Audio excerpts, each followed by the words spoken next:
ప్రభువునందు ప్రియులారా, మీ అందరికీ ప్రభువైన యేసుక్రీస్తు నామమున శుభము. గొప్ప కరిగింపు అవసరము. చాలా సంవత్సరాల క్రితం టన్నుల కొద్దీ ఐస్ గడ్డలు నిల్వ ఉంచబడిన ఒక భవనం అగ్నికి ఆహుతైపోయింది. కారణం, ఎంతటి మంటలనైనను ఆర్పగల నీరు వేలాది టన్నులలో ఉన్నప్పటికీ ఆ నీరు గడ్డకట్టిన స్థితిలో ఉండటం వల్ల ఆ భవనానికి అంటిన నిప్పును ఆర్పలేకపోయినది. అదే కరిగిన స్థితిలో ఉంటే ఆ నీటి ద్వారా ఆ మంటలను ఆర్పేసేవారు. దురదృష్టవశాత్తు చాలా మంది వ్యక్తులు, సంఘాలు ఇటువంటి సమస్యనే కలిగి ఉన్నారు. సాక్ష్యమిచ్చుటకు, పరిచర్య చేయుటకు టన్నుల కొద్దీ విస్తారమైన ఆశీర్వాదాలు పొందుకున్నప్పటికీ క్రీస్తును గురించి వారి అనుభవాలు గడ్డగట్టిన స్థితిలో ఉండటం వల్ల వారు వాటిని ఇతరులకు చెప్పలేని స్థితిలో ఉన్నారు. కొండ మీద ప్రసంగంలో యేసుప్రభు వారు మనలను లోకమునకు ఉప్పుగాను వెలుగుగాను పోల్చారు. మత్తయి రాసిన సువార్త 5:13-20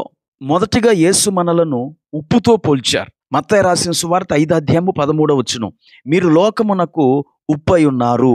మార్కు సువార్త 9:50 ఉప్పు మంచిదే, కానీ ఉప్పు నిస్సారమైతే దేని వలన మీరు దానికి సారము కలుగచేతురు?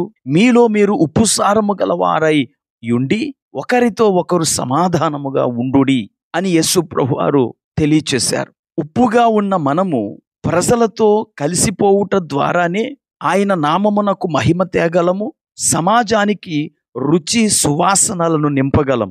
కరుగని స్థితిలో మనం ఉన్నప్పుడు మన ఉప్పు సారము ఎవరికీ ఉపయోగపడదు. అందుకే యేసు ప్రభువారు మీలో మీరు ఉప్పు సారము కలిగి సమాధానముగా ఉండుడి అని చెబుతున్నారు. ప్రియులారా, ఈరోజు మనకు టన్నుల కొద్దీ అనుభవాలున్నాయి, అద్భుతాలు పొందుకున్నాం, దేవుని చేత ఆశీర్వదించబడ్డాం. కానీ మనము ఇతరులతో మింగిలవ్వలేకపోవటం వల్ల, కలిసిపోలేకపోవటం వల్ల మన అనుభవాలను ఎవరికి పంచుకోలేకపోతున్నాము.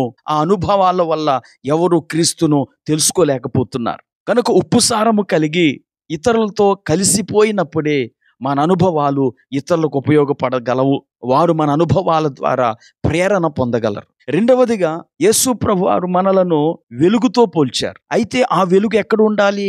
అందరికీ కనిపించేలాగా ఉండాలి. చాలా మంది కొంచెం కింద పెట్టబడిన దీపము వలె, మంచం కింద పెట్టబడిన దీపం వలె వారు మరుగై ఉన్నారు. గనుక రహస్య విశ్వాసులు తమ రహస్య స్థావరాలను విడిచి క్రీస్తు శిష్యులుగా లోకానికి తెలియబడాలి. అప్పుడే మనము లోకానికి వెలుగు ఇవ్వగలం. యోహాను మండుచు ప్రకాశించు దీపమై ఉన్నాడని, కొంతకాలము అతని వెలుగులో ప్రజలు నడుచుకున్నారని యేసు ప్రభువారు యోహానును గురించి కితాబిచ్చాడు. గనుక మనము లోకానికి మన క్రియలు అనే వెలుగును ప్రసరింపచేయాలి. అదే మత్తయి సువార్త 5:14-16 మీరు లోకమునకు వెలుగై ఉన్నారు.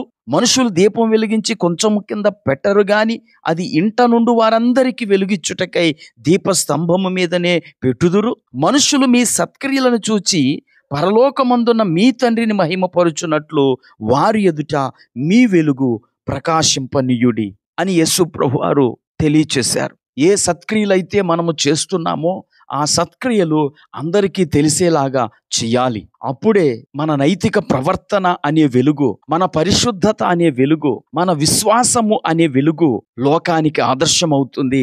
అనేకులు ఆ వెలుగు ద్వారా క్రీస్తు వైపుకు రాగలరు. దేవుని బిడ్డలందరూ ఒక్కొక్కరు లైట్ హౌస్ వలె ఉన్నారు. లైట్ హౌస్లు వాడలకు దిశను చూపించినట్లు మనము కూడా మన చుట్టూ ఉన్న వారికి దిశానిర్దేశం చేయగలం. ఈ మాటలు వింటున్న నా ప్రియ స్నేహితుడా, సోదరి, మనము సమాజమునకు సారము కలుగు చేసి క్రీస్తు కొరకు మన లోకమును వెలిగించాలి. మన జీవితంలో గడ్డగట్టిన నిక్షేపాలను కరిగించుటకు ఇది ఏ సమయము. ఇప్పుడే కరగండి, ఇతరులతో కలిసిపోండి, క్రీస్తు కొరకై కొన్ని ఆత్మలను సంపాదించండి. ప్రార్థన చేసుకుందాం. కృపాకనికరం కలిగిన మా తండ్రి, నీకు వందనాలు. అనేక మంది ఆధ్యాత్మికంగా గడ్డగట్టిన స్థితిలో ఉండటం వల్ల వారి జీవితపు అనుభవాలు ఇతరులకు ఉపయోగకరముగా ఉండుటలేదు. కనుక ఇప్పుడే వారు ఇతరులతో కలిసిపోయి సమాధానపడి వారి సత్క్రియలనే వెలుగును ప్రసరింపచేసి లోకానికి నేను చూపించే కృప అనుగ్రహించమని యేసుక్రీస్తు నామమున ప్రార్థించి వేడుకుంటున్నాము. ఆమేన్.